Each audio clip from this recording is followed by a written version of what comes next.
ثم ردوا إلى الله مولاهم الحق ألا له الحكم وهو أسرع الحاسبين۔ پھر وہ اللہ کی طرف لوٹائے جائیں گی جو ان کا برحق مالک ہے۔ سنو، اسی کا حکم ہے اور وہ سب سے جلد حساب لینے والا ہے، سب سے جلد حساب لینے والا ہے۔ تو آج سورۃ الانعام کی آیت نمبر 62 کا بیان ہے۔ تو اہل سنت کا عقیدہ یہ ہے کہ انسان کا حشر روح مع الجسم ہوگا، اور بھی عقائد ہیں بے شمار۔ کچھ کا کہنا ہے کہ نہیں، جسم کے ساتھ نہیں ہوگا، خالی روح کا ہوگا۔ تو اہل سنت والجماعت کا عقیدہ یہ ہے کہ انسان کا جو حشر ہے وہ روح اور جسم کے ساتھ ہوگا، اور اس مردہ جسم کو قیامت کے دن اللہ زندہ کر دے گا، جس میں روح ڈال کر اس کو اللہ کے سامنے پیش کیا جائے گا، اس مردہ جسم کو۔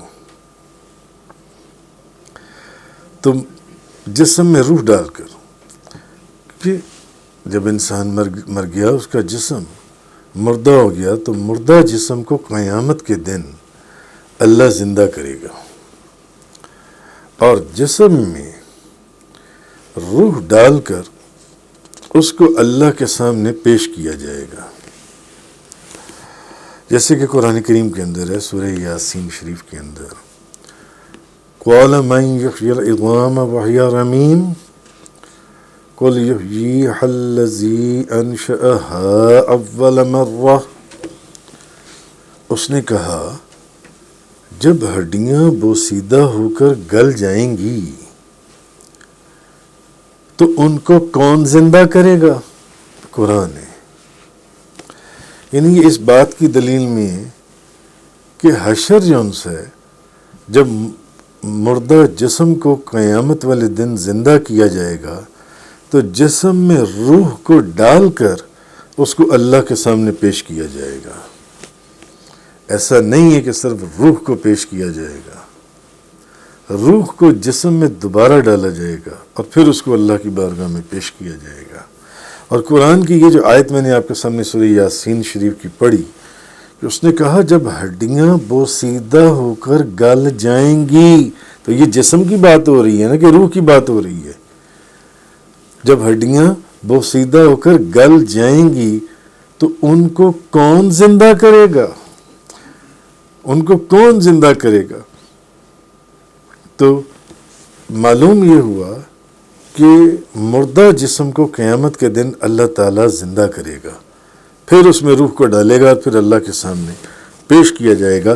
تو قرآن میں اللہ نے کہا جب ہڈیاں بوسیدہ ہو کر گل جائیں گی، قَالَ مَنْ يُحْيِي الْعِظَامَ وَهِيَ رَمِيمٌ، تو ان کو کون زندہ کرے گا؟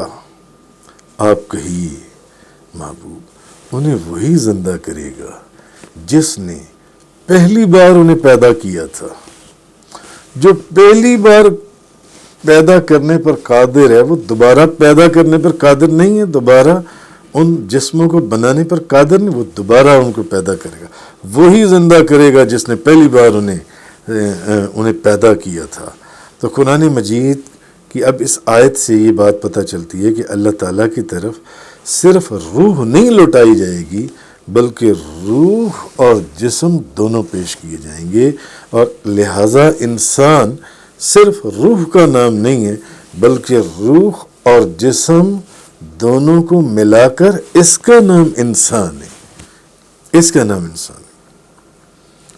تو ایک حدیث مبارکہ کے اندر مسند احمد شریف، سنن ابو داؤد شریف، حضرت عائشہ صدیقہ بیان کرتی ہیں کہ نبی کریم صلی اللہ علیہ وسلم نے فرمایا روحیں مجتمع لشکر ہیں جمع کیے ہوئے، اور ان میں سے ایک دوسرے سے متعارف ہوتی ہیں، اور وہ روحیں جو ہیں ایک دوسرے سے الفت رکھتی ہیں، اور وہ والی روحیں ایک دوسرے سے الفت رکھتی ہیں، اور جو ایک دوسرے سے ناآشنا ہوتی ہیں وہ آپس میں اختلاف ہوتی ہیں۔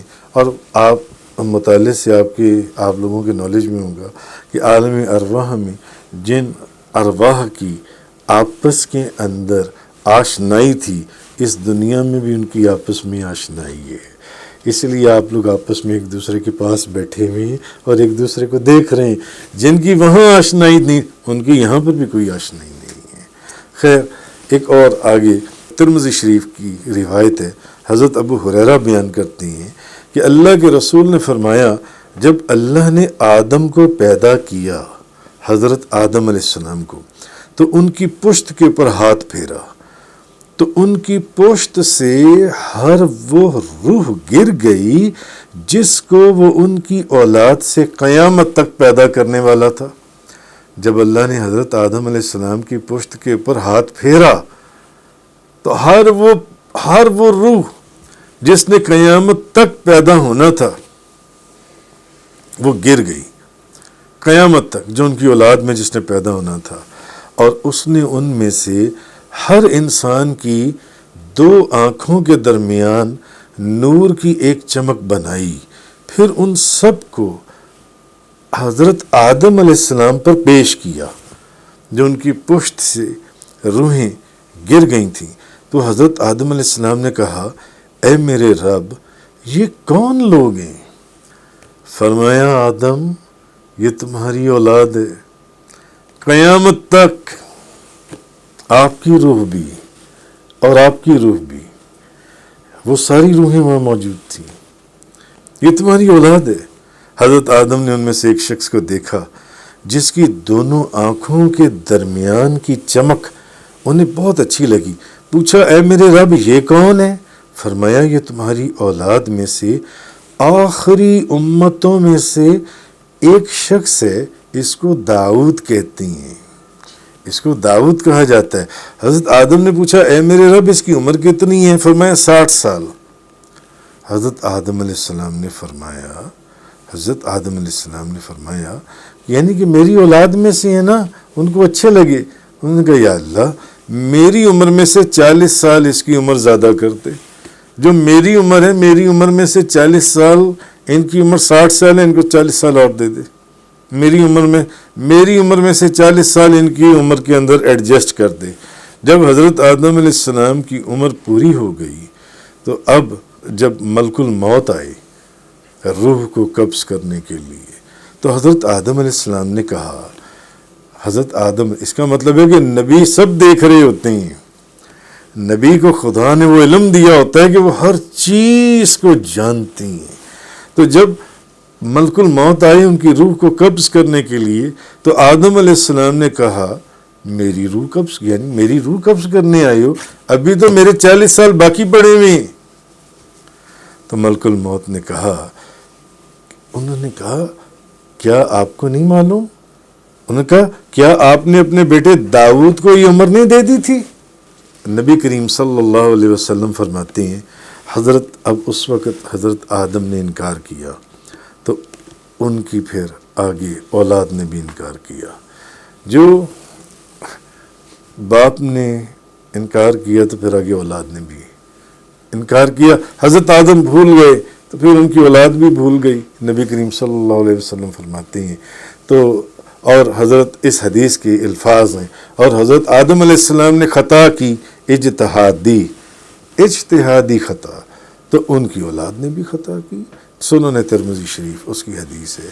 تو اس حدیث سے یہ وضاحت ہوتی ہے کہ حضرت آدم علیہ السلام کی پشت سے ان کی تمام اولاد کی روحوں کو نکالا گیا، تمام اولاد کی روحوں کو نکالا گیا، جس سے یہ واضح ہو گیا کہ روحوں کو، اس سے ایک بات اور بھی ثابت ہو گئی کہ ارواح جو ہیں، آپ کی روح کو آپ کے جسم سے پہلے پیدا کیا گیا تھا۔ جسم تو آپ کا آج پیدا ہوا ہے، روح تو آپ کی ہزاروں سال پہلے پیدا ہو چکی ہوئی تھی، اللہ نے اب تو آپ کا جسم بنایا گیا اور اس کے اندر آپ کی روح کو ڈالا گیا۔ تو اگر وہ آج ایسے کر سکتا ہے تو پھر حشر والے دن بھی ایسا ہی ہو گیا. جسموں کو دوبارہ اٹھائے گا، جسموں کو دوبارہ بنائے گا اور ان کے اندر روحوں کو ڈالے گا. تو اس کے بعد آگے اللہ تعالیٰ نے فرمایا سنو، اسی کا حکم ہے. اس کے بعد فرمایا اور وہ سب سے جلد حساب لینے والا ہے، سب سے جلد حساب لینے والا ہے. وقت دور نہیں ہے، وقت قریب ہے، جلد حساب لینا. اچھا، اس کی تفسیر مختلف کی گئی. حضرت علامہ سید محمود آلوسی لکھتی ہیں کہ حدیث میں ہے کہ اللہ تعالیٰ تمام مخلوق کا حساب اتنی دیر میں لے لے گا جتنی دیر میں تمام مخلوق کا حساب. ابھی 1.5 ارب تو صرف آج کے دور میں کم و بیش، اس وقت 1.5 ارب تو کم و بیش مسلمان ہی مسلمان ہیں. ساری دنیا کتنی ہوگی؟ تو پھر یہ صرف یہ دور ہے. تو آج سے پہلے جو امتیں، اتنی امتیں آئیں، اتنی مخلوق آئی. تو حدیث میں کہ اللہ تعالیٰ، اور حساب صرف انسانوں کا نہیں لینا، جانوروں کا بھی لینا ہے. جیسے پچھلے دنوں میں آپ نے وہ ایک قرآن کے لیکچر کے دوران وہ حدیث میں نے بیان کی تھی کہ اگر کسی بکری نے بھی کسی دوسری بکری کو سینگ مارا ہوگا تو قیامت والے دن اس کو بھی اللہ کی بارگاہ میں پیش کیا جائے گا. تو حساب حدیث میں کہ اللہ تعالیٰ تمام مخلوق کا حساب اتنی دیر میں لے لے گا جتنی دیر میں بکری کا دودھ دھویا جاتا ہے. تمام مخلوق کا حساب اتنی دیر میں لے لے گا جتنی دیر میں بکری کا دودھ. اس کے لیے کیا مشکل ہے؟ اس کے یہ بھی ایک اس کی حکمت وہی جانے، ورنہ وہ جتنی دیر میں مرضی حساب لے لے. اور بعض حدیثوں میں ہے کہ اللہ تعالیٰ نصف یوم کی مقدار میں حساب لے گا. اور کچھ نے کہا کہ اللہ تعالیٰ خود حساب نہیں لے گا بلکہ فرشتوں کو حساب لینے کا حکم دے گا، اور فرشتے جو ان سے وہ بندے سے حساب لیں گے جن سے. اور کچھ نے کہا کہ اللہ تعالیٰ خود حساب لے گا، اور کچھ نے کہا کہ مسلمانوں سے اللہ حساب لے گا اور کافروں سے فرشتے حساب لیں گے. کیونکہ اگر اللہ کافروں سے خود حساب لیتا، یہ ایک قول ہے، تو ان سے کلام بھی فرماتا. حالانکہ اللہ نے قرآن مجید میں فرمایا ہے کہ وہ ان سے کلام نہیں فرمائے گا، وہ ان سے کلام نہیں فرمائے گا. مگر پیچھے وہ جو چند روز پہلے کے ایک لیکچر کے اندر وہ احادیث ہم نے بیان کی تھی کہ جب جہنم کے کنارے کے پر کھڑا کیا جائے گا تو پھر پوچھا جائے گا، سوال کیا جائے گا اللہ کے سامنے. اچھا، تو وہ کہتے ہیں کہ حالانکہ قرآن میں ہے کہ اللہ نے فرمایا، ٹھیک ہے، کچھ جگہوں پر ہے ان سے کلام نہیں فرمائے گا، لیکن اصل میں اس کے سمجھنے کی ضرورت ہے. جواب یہ ہے کہ اللہ تعالیٰ کافروں کے ساتھ رحمت کے انداز میں کلام نہیں فرمائے گا. کہنے کا مقصد یہ ہے جہاں یہ کہا گیا کہ وہ ان سے کلام نہیں فرمائے گا، رحمت سے کلام نہیں کرے گا. رحمت کے ساتھ کافروں کے ساتھ کلام نہیں کیا جائے گا جہنمیوں کے ساتھ، بلکہ غضب کے ساتھ ان سے کلام فرمائے گا. غضب کے ساتھ. کیوں؟ قرآن کریم کے اندر ہے. ایک ویسے تو کئی آیات ہیں، میں ایک آپ کے سامنے بیان کر دیتا ہوں. وَيَوْمَ نَحْشُرُهُمْ جَمِيعًا ثُمَّ نَقُولُ لِلَّذِينَ أَشْرَكُوا أَيْنَ شُرَكَاؤُكُمُ الَّذِينَ كُنتُمْ تَزْعُمُونَ. اور جس دن ہم سب کو جمع کریں گے، پھر شرک کرنے والے لوگوں سے کہیں گے تمہارے وہ شرکاء کہاں ہیں جن کا تم دعویٰ کیا کرتے تھے؟ پولیتھیسٹ، مشرکین. جب ہم مشرکین سے پوچھیں گے کہ بتاؤ جن کو تم اپنے ساتھ شریک کرتے تھے، میرے علاوہ تم جن کی پوجا کرتے تھے، وہ کہاں ہیں؟ وہ کہاں ہیں؟ تو معلوم ہوگا کہ اللہ تعالیٰ اس دن کلام کرے گا، مگر ان کے ساتھ غضب کے ساتھ کلام کرے گا، رحمت کے ساتھ کلام نہیں کرے گا. رحمت کے ساتھ کلام نہیں کرے گا. ہاں، اب رہی کہ حساب جو ان سے وہ بڑا جلدی حساب لینے والا ہے. جیسے ایک حدیث میں نے بیان کی کہ وہ تمام مخلوق کا حساب اتنی دیر میں لے لے گا جتنی دیر میں بکری کا دودھ دھویا جاتا ہے. حساب لینے کی کیفیت کیا ہے اس کا عقل احاطہ ہی نہیں کر سکتی، وہ وہی جانتا ہے اس نے حساب کو کس کیفیت میں لینا ہے. تو ترمذی شریف کی ایک حدیث ہے، حضرت ابن مسعود بیان کرتے ہیں کہ نبی پاک صلی اللہ علیہ وسلم نے فرمایا ابن آدم کا قدم قیامت کے دن اپنے رب کے سامنے سے اس وقت تک نہیں ہٹے گا حتیٰ کہ اس سے 5 چیزوں کے متعلق سوال نہ کر لیا جائے۔ اس وقت تک ابن آدم کا قدم اللہ کی بارگاہ سے پیچھے نہیں ہٹایا جائے گا جب تک اس سے 5 چیزوں کا سوال نہ کیا جائے کہ اس نے اپنی عمر کس کام میں فنا کی۔ بتاؤ تم نے اپنی عمر کس کام میں گزاری ہے؟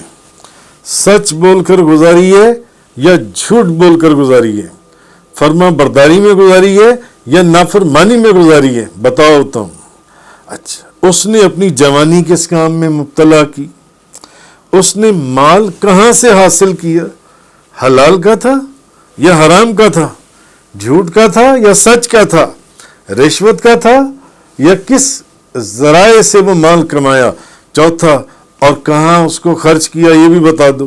اور 5واں کہ اس نے اپنے علم کے مطابق عمل کیا، یعنی اس کے علم میں تھا نماز پڑھنی ہے تو کیا نماز پڑھی، اس کے علم میں تھا کہ رشوت نہیں لینی تو کیا رشوت سے بچا، اس کے علم میں تھا کہ جھوٹ نہیں بولنا تو کیا وہ جھوٹ سے بچا، اس کے علم میں تھا کہ روزے رکھنے تو کیا اس نے روزے رکھے، اس کے علم میں جو چیزیں تھیں اس نے اپنے علم کے مطابق عمل کیا یا نہیں کیا۔ یہ 5 چیزیں جب تک سوال نہیں ہو جائیں گے تو نبی کریم صلی اللہ علیہ وسلم نے فرمایا ابن آدم کا قدم قیامت کے دن اپنے رب کے سامنے سے اس وقت تک نہیں ہٹے گا جب تک کہ وہ ان 5 چیزوں کے سوالوں کا جواب نہ دے لے کہ اپنی عمر کس کام میں فنا کی ہے، اس نے اپنی جوانی کس کام میں مبتلا کی ہے، اس نے مال کہاں سے حاصل کیا، پھر اس نے اپنا مال کہاں خرچ کیا، اور اس نے اپنے علم کے مطابق عمل کیا۔ جو علم تمہیں ملا تھا تم نے اس کے مطابق عمل کیا۔ حضرت ابو ہریرہ بیان کرتے ہیں کہ رسول اللہ صلی اللہ علیہ وسلم نے فرمایا کہ تمہیں معلوم ہے مفلس کون ہے؟ یہ حدیث میں پہلے بھی کئی دفعہ بیان کر چکا ہوں۔ تمہیں معلوم ہے مفلس کون ہے؟ تو صحابہ کرام نے کہا یا رسول اللہ مفلس وہ ہے جس کے پاس نہ کوئی درہم ہو، نہ کوئی دولت ہو، نہ کوئی مال وغیرہ ہو۔ تو نبی کریم صلی اللہ علیہ وسلم نے فرمایا میری امت میں مفلس وہ شخص ہے جو قیامت کے دن نماز بھی لائے، روزہ بھی لائے، زکوٰۃ بھی لائے، مگر اس نے کسی کو گالی دی تھی، اس نے کسی کے اوپر جھوٹی تہمت لگائی تھی، اس نے کسی کو تہمت لگائی، اس نے کسی کا مال کھایا تھا حرام کر کے، اس نے کسی کا خون بہایا تھا، کسی بندے کو نہیں مار دیا اس نے، اور کسی کو ویسے مارا، وہ شخص بیٹھ جائے گا، اس کی نیکیوں میں سے جن کے اس نے حق مارے تھے ان کو بدلہ دیا جائے گا، جس کو گالی دی تھی، جس کو مارا تھا، جس کا خون بہایا تھا، جس کا مال غصب کیا تھا بے ایمانی سے، اس کی نیکیاں اس کے نامہ اعمال میں ڈال دی جائیں گی۔ اچھا، پھر اگر اس پر جو حقوق ہیں ان کی ادائیگی سے پہلے اگر اس کی نیکیاں ختم ہو گئیں تو پھر جن کے کھاتے میں اس کی نیکیاں ڈالی جائیں یعنی ان کے گناہ اس کے نامہ اعمال میں ڈال دیے جائیں گے، اور پھر اس کو مسلم شریف کی حدیث ہے پھر اس کو دوزخ میں ڈال دیا جائے گا، اس کو دوزخ میں ڈال دیا جائے گا۔ ایک اور روایت کے اندر ہے کہ حضرت ابو امامہ بیان کرتی ہیں میں نے اللہ کے رسول کو یہ فرماتے ہوئے سنا کہ مجھ سے میرے رب نے یہ وعدہ کی ہے۔ اب یہ اللہ اور اس کے رسول کی رحمت بشارت کہ مجھ سے میرے رب نے یہ وعدہ کی ہے، یہ اس کا فضل ہے، یہ اس کا کرم، وہ اس کا عدل ہے کہ اس نے جو کہا ہے اس نے اپنی بات کو پورا کرنا ہے، جس نے کسی کا حق مارا ہے اس کو اس کی سزا ملنی ہے۔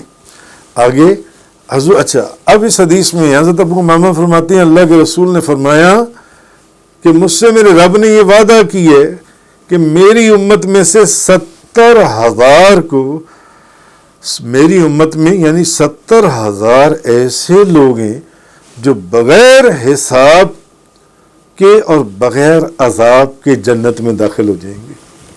70,000 لوگ ہیں۔ آپ کو یاد ہوگا ایک میں نے غالباً پہلے ایک حدیث سنائی تھی حضرت عکاشہ بن محصن والی کہ جب حضور نے فرمایا نا کہ میری امت میں ایسے لوگ ہیں کہ جن کی شفاعت سے 70,000 لوگ بخشے جائیں گے، 70,000 لوگ تو وہ اٹھ کر کھڑے ہو گئے. انہوں نے کہا یا رسول اللہ، یا کوئی اور صحابی کھڑے ہوں گے، یا رسول اللہ آپ، کیا میں بھی ان لوگوں میں سے ہو سکتا ہوں کہ میری شفا کہ 70,000 لوگ بغیر حساب و کتاب؟ فرمایا تم بھی اسی میں سے ہو. تو خیر اس حدیث میں حضرت ابو امامہ بیان کرتے ہیں میں نے اللہ کے رسول کو یہ فرماتے ہوئے سنا، مجھ سے میرے رب نے یہ وعدہ کیا کہ میری امت میں سے 70,000 کو بغیر حساب کے ان کا حساب کتاب نہیں کیا جائے گا. کاش کہ اللہ صدقہ نبی پاک صلی اللہ علیہ وسلم کا ہمیں بھی انہی لوگوں میں شمار کر لے. بس تو پھر ہماری بھی بخشش ہے، ورنہ تو اس کی بخشش اور رحمت کے خزانے ہیں ہی. اچھا، تو میری امت میں سے 70,000 کو بغیر حساب اور عذاب کے جنت میں داخل فرمائے گا، اور ہر 1000 کے ساتھ 70,000 اور ہوں گے. یہ حضور کی رحمت، یہ حضور کی بشارت. اور میرے رب نے دونوں ہاتھوں سے 3 بار لپ یعنی مٹھیاں بھرنے کا وعدہ کیا ہے. تو خیر اب یہ جو بات کہی گئی ہے کہ حساب جو ان سے ہم بہت جلدی کریں گے، اب حساب جو ان سے کیسے کریں گے اس کی کیفیات بھی بیان ہو گئیں. پھر کن کا حساب نہیں ہوگا ان کا بھی بیان ہو گیا. تو حساب آسان، کہتے ہیں نا کہ یار تیاری تو بڑے کی ہے، مگر کیا ہے کہ پیپر آسان آ جائے. پیپر آسان آ گیا تو میں اچھے نمبر لے لوں گا. تو ایک حدیث میں امام طبرانی، امام حاکم حضرت ابو ہریرہ سے روایت کیا کہ اللہ کے رسول نے فرمایا جس شخص میں 3 خصلتیں ہوں اللہ اس سے آسان حساب لے گا. جس میں 3 خصلتیں ہوں اور اس کو اپنی رحمت سے جنت میں داخل کر دے گا. ایک تو وہ لوگ ہیں جو بغیر حساب کے، بغیر کسی عذاب کے جنت میں داخل کر دیے جائیں گے. پتہ نہیں وہ اربوں خربوں لوگوں کے اندر کون وہ خوش نصیب لوگ ہیں. اب وہ لوگ جن کا حساب لیا جائے گا، تو آپ نے فرمایا کہ جس بندے میں 3 خصلتیں ہوں اللہ اس سے آسان حساب لے گا اور اس کو اپنی رحمت سے جنت میں داخل کر دے گا. صحابہ کرام نے پوچھا کہ وہ کیا خصلتیں یا رسول اللہ؟ حضور نے فرمایا جو تمہیں محروم کر دینا، جو تمہیں محروم کرے، یعنی تم اس کو محروم نہ کرو، تم اس کو کچھ دے دو. اور جو تم سے تعلق کو توڑ دے، تم اس تعلق کو جوڑ لو. اگر اس نے، تمہارے بھائی نے تم سے تعلق توڑا ہے تو تم اس سے تعلق توڑ کے بیٹھو گے تو اس کا مطلب ہے کہ تیرا حساب بہت سخت ہوگا. پھر تو ان لوگوں میں سے ہے جن کا حساب بہت سخت لیا جائے گا. مگر اگر تم سے تعلق توڑا ہے تو تم اس سے تعلق جوڑ لو، اور جو تمہیں محروم کرے اس کو دے دو، اور جو تم پر زیادتی کرے اس کو معاف کر دو.